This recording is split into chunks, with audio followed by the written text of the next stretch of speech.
Hello dear student, I am Najma Seher, lecturer in business studies, Vishwamana PU College, Chitradurga. So dear student, in last video we have discussed about the techniques of controlling. Okay, as you know that this techniques of controlling has been categorized into two ways. One is traditional method, another one is modern method. In last video we seen about the traditional techniques which the managers is going to use in order to control the organization and in order to control the individual in the organization. Today, let us discuss one more ways of controlling is called modern techniques or sophisticated techniques of controlling.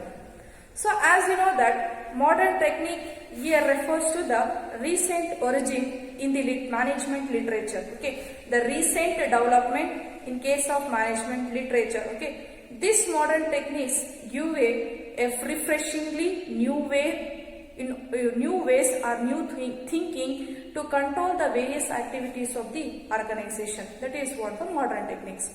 Let us discuss the modern techniques involved. Okay, one by one. Okay, these modern techniques involved. The first one is return on investment, ROI, return on investment.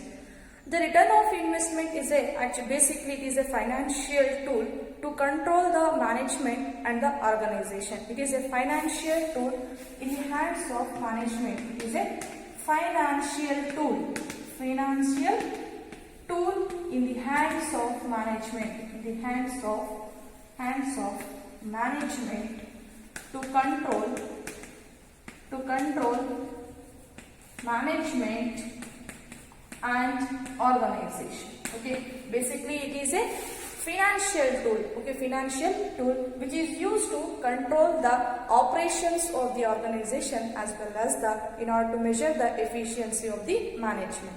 Return on investment refers to every organization, okay, every business organization collects some funds from the different source. Okay, as you know the different sources of finance. Okay, organization collects a different source. Different funds from the different resources or sources. Okay, those funds are used in a best investment opportunities. Okay, the fund whatever you have collected, that fund has to be employed or that fund has to be utilized in a better investment opportunity so that you can get a higher rate of return. Okay, whatever the amount you have invested, for that you need to get a higher rate of return on those or on such investment. Okay, on such capital employed. Okay, the higher the rate of return, this indicates the efficiency of the management. If the rate of return is more, the management has been utilized those funds in an effective manner or in an optimum manner. If the rate of return is less, okay, then it indicates that the management of the organization have not utilized the fund in an effective manner. That is what the return on investment is all about. So return on investment is nothing but this return on investment provides or it gives a yardstick. Okay, it acts as a benchmark against which you are going to measure or you are going to compare the capital investment in relating to the return on those capital investment. Okay, so here return on investment is nothing but capital investment measures the capital investment which results in generating higher amount of return on such investment, on such capital investment. Okay, the higher the rate of return, okay, if the rate of return on such capital investment is more, then this indicates the effective utilization of your resources. Okay, effective and efficient utilization of the resources. If the rate of return is declined, whatever the return you are getting on such capital employed, then this indicates the ineffectiveness of the management, in utilization of such resources. That is called return on investment. This return of investment will act as a barometer against which the efficiency of the management and the efficiency of the organization can be measured. Okay, and not only organization performance will come to know, even the department and the divisions of the organization and the performance can also be measured and also be compared. Okay, that is what the rate of return. The rate of return can be calculated with the help of the investment can be calculated with the help of the formula, that is earning before interest and profit divided by the capital employed or total investment. So the capital employed includes owner's fund, okay, owner's fund plus borrowed fund, okay. Here it is a net profit, whatever you are getting, the profit earning before tax and interest are earning after tax also be included. That is what net profit divided by total investment or capital employed. By using this formula, you come to know about your return on investment. Or also you can use the another formula, net profit divided by the sales value. Okay, you can calculate it by using the net profit divided by the sales volume. Okay, so return on investment provides a top management an effective means of control for measuring and comparing the different departments in the organization. It also permits the departmental manager, it also helps the departmental managers to find out the problem which affects the return on investment in adverse manner.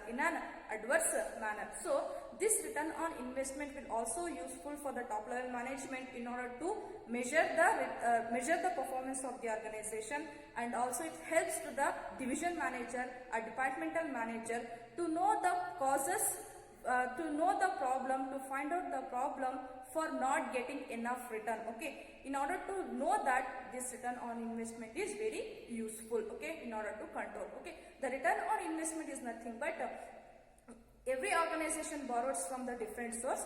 Those funds, whatever the funds you have, that should be invested in a better avenues of investment. That has to be invested in a best investment opportunities, so that you can derive, you can get a higher rate of return on that. If the rate of return is more, the more efficient management will be, the more effective the management has used those funds in an effective manner or optimum manner. Okay, if the rate of return is more. If the rate of return is less, this indicates the management as well as the organization have not used those funds in an effective manner. Okay, this permits the management to make a comparison with the different entities, with the different firms. Okay, and even this also helps to know the effective utilization of resources. This return on investment will also help the management to use the resources in an effective manner, in an optimum manner. So you can easily make a comparison, you can easily make a measures, so that you can come to know about the problems and you can bring out the solution for that problems. That is what the rate of return. Rate of return can be calculated with the help of some formula, earning before interest and tax divided by the capital employed. The capital employed includes the owner's fund as well as the borrowed fund, or you can use net profit divided by the sales. Okay, by using this formula, you can calculate the return on investment. One is ratio analysis. Ratio analysis is one of the financial tools which is used in a managerial accounting. So this ratio analysis is one of the technique or one of the tool of managerial accounting, that is branch of accounting. Okay, managerial accounting is one of the branch of accounting. This managerial ratio analysis refers to the analysis of financial statement. It is analysis of financial statement. Okay, financial statement, that is nothing but your balance sheet. Okay, it is the analysis of financial statement through the calculation of the ratio, through the computation of the ratio. This ratio includes, okay, the ratio includes, the first one is liquidity ratio, and the next one is solvency ratio, and the next one is profitability ratio, and the last one is turnover ratio.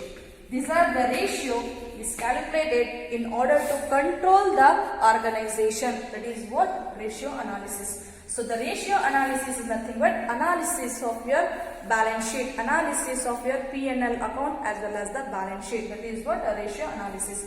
Ratio analysis here refers to analysis of your financial statement through the computation of the ratio, through the calculation of the ratio. Okay, here the question comes, what exactly the ratio is? Ratio is nothing but ratio is it establishes the quantitative relationship between the two entities, two variables. That is what? Ratio. So ratio is nothing but 2:4. Okay. First one is liquid ratio. What is liquid here? Liquidity refers to the asset. Okay, the assets, whatever you have, you can easily sold that asset into the market. Okay, without loss of value, without consuming much time, which can easily converted into cash. That is called as a liquidity. Liquidity means what? Anything which can easily converted into cash is called as a liquidity. Suppose I have a gold. Okay. If I sold this in a market, okay, I can easily sold this asset in a market without any consuming time, okay, without any loss of value. Okay, I can easily convert this asset into a cash. That is called as a liquidity. What is your liquidity ratio? Liquidity ratio here refers to the calculation of liquidity ratio determines, okay, it determines the short-term solvency of the business. Okay, solvency of the business or solvency of the organization.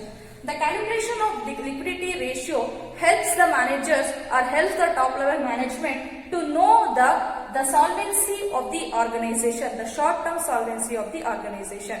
Okay, this liquid ratio helps to know the current liquid funds in the organization. How much current funds, liquid funds you have in order to pay to your short-term loans. Okay, in order to make a payment or in order to repay your dues to the stakeholders. That is what a liquidity ratio. Okay, it helps the managers to know the liquid funds available in the organization so that they can make use of such funds for paying dues to the stakeholders. Say for example short-term loans, in order to pay your bills payable. Okay, Okay, even for making payment of your income tax. That all will helps come to know about by calculating liquidity ratio. So that is what liquidity ratio determines the solvency position of the organization, short-term solvency of the solvency position of the business for making whether the business is able to make its payment to the outsiders or not. Okay, short-term loan holders or short-term debtors. This will helps to know. Okay, that is what liquidity ratio. Liquid ratio includes current ratio, and quick ratio. Quick ratio or liquid ratio you can say. Acid ratio also we say. Current ratio is will be calculated by using formula current asset divided by the current liabilities. Quick ratio can be calculated with the help of formula, that is what current asset divided by current liabilities excluding the stock. In calculation of the quick ratio, we excludes the stocks as well as bank OD. That is what liquidity ratio. That is what current ratio and quick ratio or asset ratio is used to calculate the liquidity position of the organization. The next one is solvency ratio. Solvency ratio will also helps to know it also determines the long-term solvency positions of the organization. Okay, long-term solvency position of the organization. The solvency ratio helps to determine the long-term solvency position of the business. So this ratio helps to know the making payment of long-term indebtedness, whether business organization is in ability, it is able to make the payments to its long-term loans, long-term loans, whatever they have, for making the long-term debits whatever the organization has. That is what solvency ratio. So the solvency ratio can be calculated. This includes like proprietor ratios, okay, debt equity ratios, interest coverage ratios. By using this ratio, you come to know about the solvency position of the organization. So in order to calculate the proprietor ratio, the formula will be the formulas like current asset divided by the proprietor's fund or equity owner's fund. Okay. In order to calculate the interest coverage ratio, the interest divided by the fixed interest funds. Okay, fixed, which the funds are the resource source which carries the fixed interest. Okay, by calculating this ratio, you come to know about the solvency position of the organization.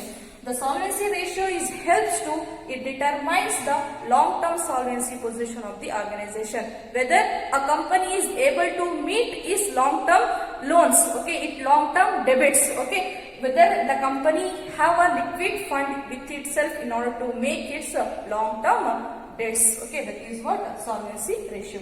The next one is profitability ratio. Profitability ratio, this ratio will analyze the P&L account of the organization. It is an analysis of P&L account, profit and loss account of the organization. Okay. So here, with the help of this, with the help of the profitability ratio, you come to know about whether the business is under profit or loss. Okay, with the help of this ratio, you come to know about the profit position of the organization. It includes net profit divided by sale. Okay, gross profit divided by sales. Okay, by calculating this formula, you come to know about the profitability position of the organization. So this ratio will indicate whether your business is in a profit or loss. By calculating this, you come to know about the profit position of the organization. The next one is turnover ratio. Turnover ratio will also helps to measure the effective utilization of fund. Okay, so here this turnover ratio includes stock turnover ratio, debit turnover ratio, okay, credit turnover ratio. The different turnover ratio will be calculated in order to know the effective utilization of fund in the organization, whether you have used those funds in an effective manner or not. In order to calculate that, turnover ratio is used. This is what the ratio analysis. First one is ratio analysis is an analysis of financial statement through the computation of the ratios. With the help of the ratio, you are going to analyze the financial statement. Financial statement is nothing but your P&L account as well as the balance sheet. Next is what this ratio analysis include liquid ratio. Liquid ratio will determine the short-term solvency of the position of the organization. Whether the business have enough fund to make its short-term loans. Okay, to make payment for the short-term. Okay, that is to the stockholder. That is what the liquidity ratio. Solvency ratio, it says about the long-term solvency position of the business. Okay, whether business is able to make its payment of its long-term debts. Okay, next is profitability ratio. It helps to determine the profitability positions of the organization or business. Okay, it analyzes the P&L account of your business. Next is turnover ratio. This turnover ratio is calculated in order to know the effective utilization of your resources. Whatever the resources you have, whether you are using that resources in effective manner or not. Okay, that in order to know that, turnover ratio is being used by the manager to measure the overall performance of the. Next technique of modern techniques of controlling involves responsibility accounting. Responsibility accounting is a system of accounting in which each subsection, different section or different department, different division of the organization set up a responsibility center. Okay, each division set up a responsibility center. Okay, the head of the department, okay, the head of this responsibility center is responsible for achieving the target which have set for his center. Okay. So this responsibility accounting has been categorized into 4 ways. One is cost center. Cost or expenses center is a segment of the organization. Cost or expenses center is one of the segment of the organization. It is a segment of the organization. Segment of the organization. The cost or expenses center is one of the segment of the organization in which the manager is held responsible for the cost incurred.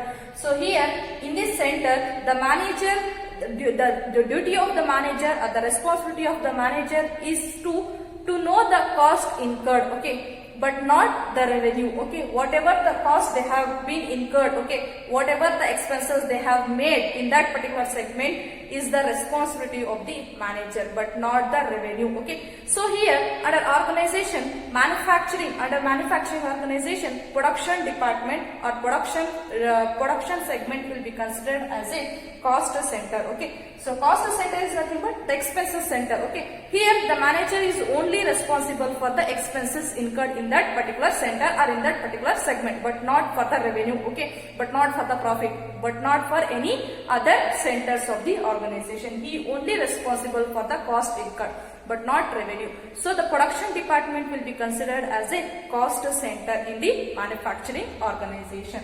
Next one is revenue center.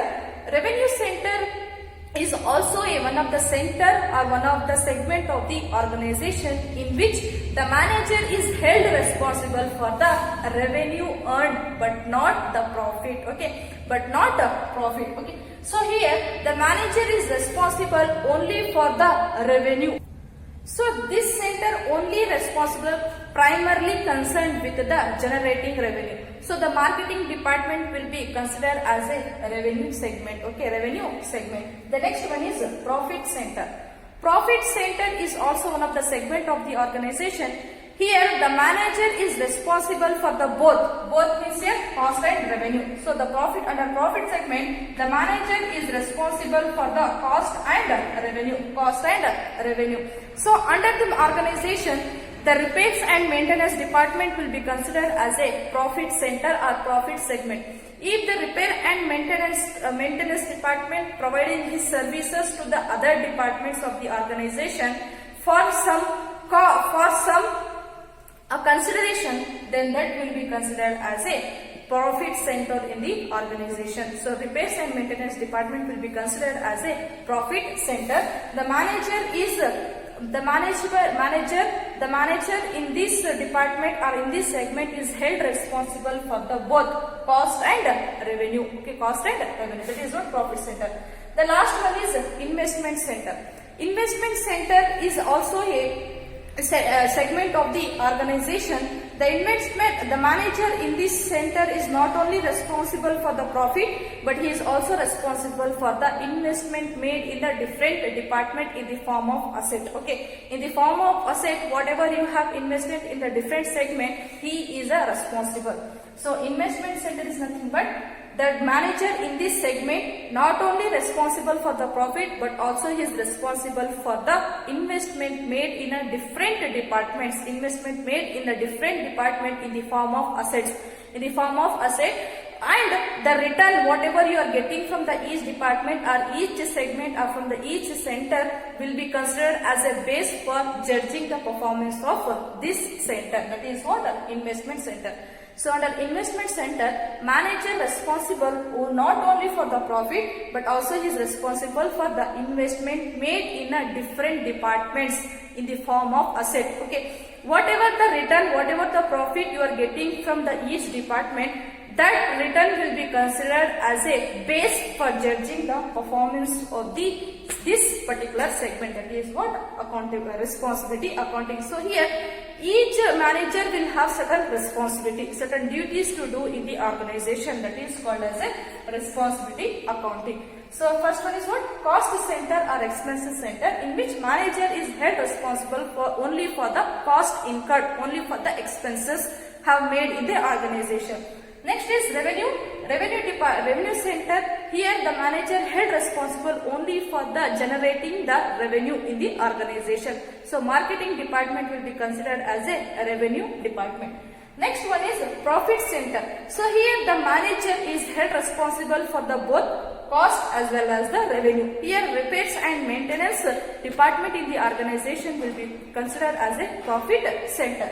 Next is what? Investment center. Here also the manager held responsible not only for the profit earned but also for the investment made in the different departments in the form of asset. And whatever the return you are getting on your investment, that will be considered as a base. That will be considered as a base for judging the performance of the center. That is what? Responsibility accounting. Next is management audit. Management audit is also a sophisticated techniques of controlling. So management audit is also refers to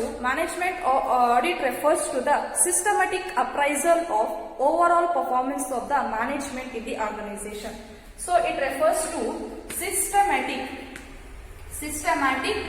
evaluation, we can say appraisal. Okay, systematic appraisal of overall performance of the management. Overall performance of the management in the organization. Okay, here you are going to appraise, you are going to check the performance of the management in the organization. The purpose of this management audit is to review, okay, in order to know the efficiency and effectiveness of the management and to improve the performance of the management in the future course of time. Okay, the purpose of management audit is to review, okay, is to review the efficiency and effectiveness of the management, okay, effectiveness of the management, and to improve the performance of the management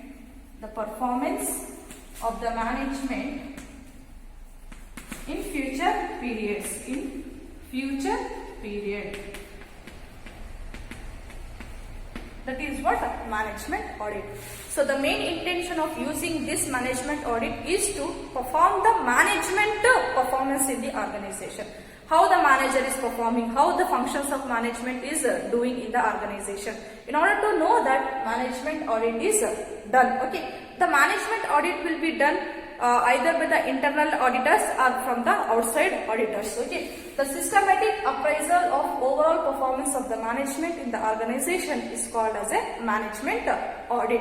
The purpose, the objective behind auditing the performance of the management is to know the effective and efficiency of the management and also to improve the performance of the management in the future course of time. So, with the help of the management audit, we come to know about the deficiency in the management performance. Whatever the loopholes while performing in their function, while doing their function, what are the loopholes we can easily find out with the help of management audit. So here we are going to find out the deficiency in the performance of the management function. Okay, as you know the different functions of management. This management audit may be defined as a evaluation of the functioning of the management of an organization. So here management audit may be defined as a evaluation of the functioning of a management in the organization. How well they are working in the organization. In order to know that, the management audit will be used. Okay, that is what a management audit. Okay. So with the help of management accounting, with the help of the management accounting, we'll have certain objectives. Okay, we'll have certain advantage. Okay. This, with the help of management audit, we come to know about the present as well as the potential deficiency in the performance of the management. We can easily find out. Okay, so with the help of this management accounting, the present, okay, current, whatever the deficiency we are facing and whatever the in future whatever the deficiency, whatever the loopholes we are going to face in coming days, that can be identified with the help of the management audit. Okay, this management audit will also help to improve the control system in the organization by continuously monitoring the performance of the management. So here under management audit, we concentrate only on the top level management as well as the middle level manager. Okay, we concentrate only on the manager performance but not on the subordinate performance or but not on a individual performance in the organization. So here this, with the help of the management accounting, we not only come to know about the present as well as the future deficiency in performing the functions of the management, but also we come to know about it will help to improve the controlling system in the organization by having regular contact, by monitoring the performance of the management in the organization. And this management audit will also improve the coordination among the different departments. Okay, and you can effectively work towards the achievements of the organization. This management audit will also ensure that updating of the existing policies, existing strategies of the management. So this management audit will also ensure that there should be updation in their policies and the strategies of the management so that you can cope up with the present changing environment or present environment. This is what the management audit. The management audit is not compulsory in any law. Okay, this will pose sometimes the management audit will bring up serious problems among the management, but it is not a compulsory. If you want to have, you can have a management audit, otherwise no, it is a totally optional. It is not a compulsory in any law, but however it should be there in order to know, in order to improve the overall performance of the organization. That is what management audit. Next technique under controlling is PERT and CPM. These two techniques are recent origin of them in the management literature. This is being used in the planning as well as the controlling functions of the management. The PERT stands for Program Evaluation Review Technique. It is very important. Abbreviation will be asked for the 1 marks again. Okay, this is very important. Okay, Program Evaluation Review Technique, and the CPM is stand for Critical Path Analysis or Critical Path Method. Okay, so both the techniques will have a same ideology, but there is a slight difference. Okay, these two techniques is based upon the networking. Okay, network based techniques of management, which is very essential for the construction and engineering organizations or engineering industries. Okay, there are little bit slight difference in these two. So under EPRT, that is Program Evaluation Review Technique, so they considered expected time. They calculate the expected time is calculated by considering the element of uncertainty, whereas under critical path analysis they will calculate it only the normal time without considering the uncertainty element. Okay, without considering uncertainty element. That is what one difference. Another difference is PERT concentrate on reduction of implementation time or execution time. Okay, this concentrate on PERT concentrate on reduction of execution time. Okay, if I want to undertake any project, in order to implement any project or any plan and decision, the time taken for the implementation of that should be minimum. Okay, they concentrate only on the reduction of the time for execution. Okay, whereas the critical path analysis concentrate on optimum utilization of resources. The resources should be used in an effective manner. Okay, the PERT was contributed by the American company called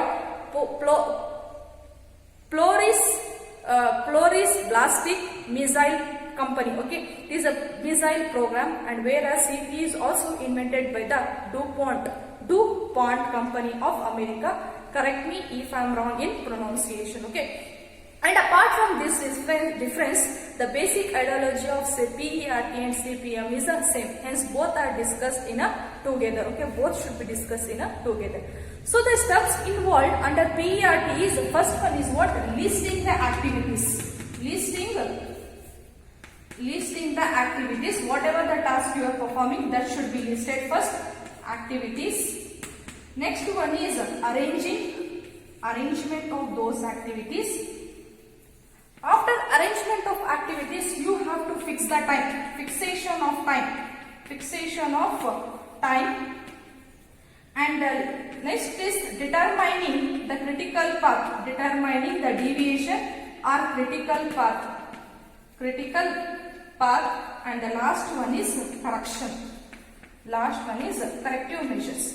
Corrective measures. That is what the steps involved under PERT and CPM. As these both are discussed together because they both have a same ideology with a little difference. As I told you, the evaluation technique, the program review evaluation review technique will concentrate or calculate the expected time